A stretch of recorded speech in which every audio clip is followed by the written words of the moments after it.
പുണ്യാവതാരങ്ങളായ ശ്രീരാമചന്ദ്രസ്വാമിയും ശിവഭഗവാന് പോലും 7.5 ശനിക്കാലത്ത് കഷ്ടത അനുഭവിച്ചിട്ടുണ്ട്.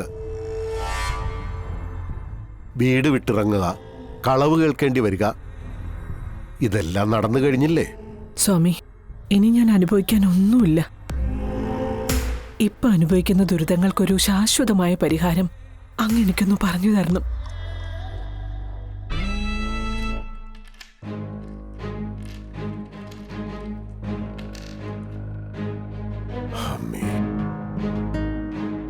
അമ്മയുടെ സ്നേഹം നിറഞ്ഞു നിൽക്കുന്നത് മകനിലാണല്ലേ? ആ മകനെ സ്വന്തം ചിറകിൽ ഒളിപ്പിച്ചു തന്നെയാ അമ്മ വളർത്തിയതും. ഈ മകനില്ലെങ്കിൽ അമ്മയില്ല, അമ്മയുടെ സാന്നിധ്യമില്ലെങ്കിൽ മകനുമില്ല. അതായത് അമ്മയുടെ സർവസ്വവും ഈ മകനിൽ തന്നെയാണെന്ന് പറയേണ്ടിയിരിക്കുന്നു. ശരിയല്ലേ? സത്യമാണ് സ്വാമിജി. എത്ര വഴക്കും ബഹളമൊക്കെ ആണെങ്കിലും അവനെ കാണാതെ ഒരു നിമിഷം പോലും എനിക്ക് തള്ളി നീക്കാൻ പറ്റില്ല. എങ്കിൽ ആപത്ത് നിങ്ങൾക്കും നിങ്ങളുടെ ഭർത്താവിനുമല്ല. കഷ്ടകാലത്തിന്റെ കയ്പുനീര് കുടിക്കാൻ വിധിക്കപ്പെട്ടത്, 7.5 ശനിയുടെ തിക്താനുഭവങ്ങൾ അനുഭവിക്കാൻ വിധിക്കപ്പെട്ടത് മകന് തന്നെയാ. ഒന്നിനു പിറകെ ഒന്നായി ആപത്തുകൾ വരാൻ പോകുന്നതും മകന് തന്നെയാ.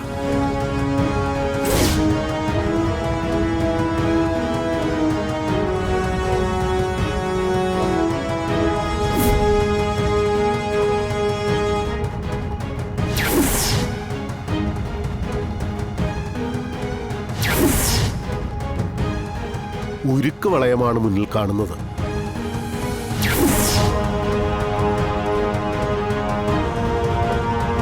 കേസ് ഒഴിഞ്ഞിട്ട് നേരം കാണാൻ വഴിയില്ലല്ലോ ഈ മകന്. അവന്റെ ചുമലിൽ താങ്ങാനാവുന്നതിലും അധികം ഭാരം ഇപ്പോഴുണ്ട്. അതിനിയും കൂടാം. കുഴഞ്ഞു വീഴാതെ നോക്കാൻ കൂടെ നിൽക്കുന്നവരുടെ പ്രാർത്ഥന, അതുമാത്രമേ പരിഹാരമായുള്ളൂ. സ്വാമി, ഈ അമ്മ ജീവിക്കുന്നത് തന്നെ ആ മോനു വേണ്ടിയാ.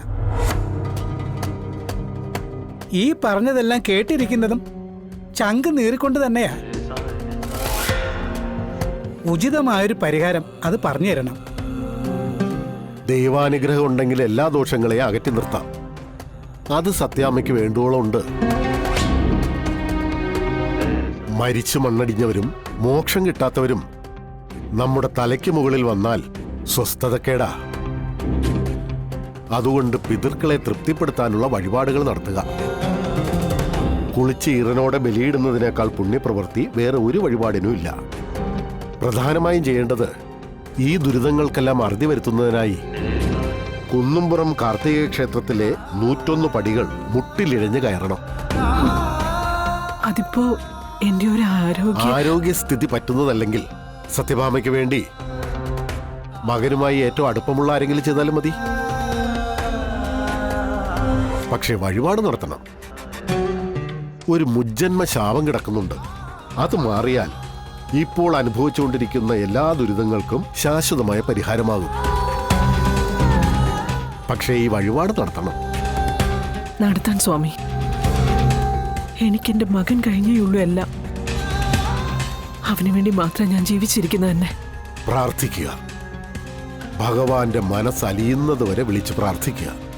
ഭഗവാൻ നല്ല ഭക്തർക്ക് മുന്നിൽ കണ്ണു തുറക്കാതിരിക്കില്ല.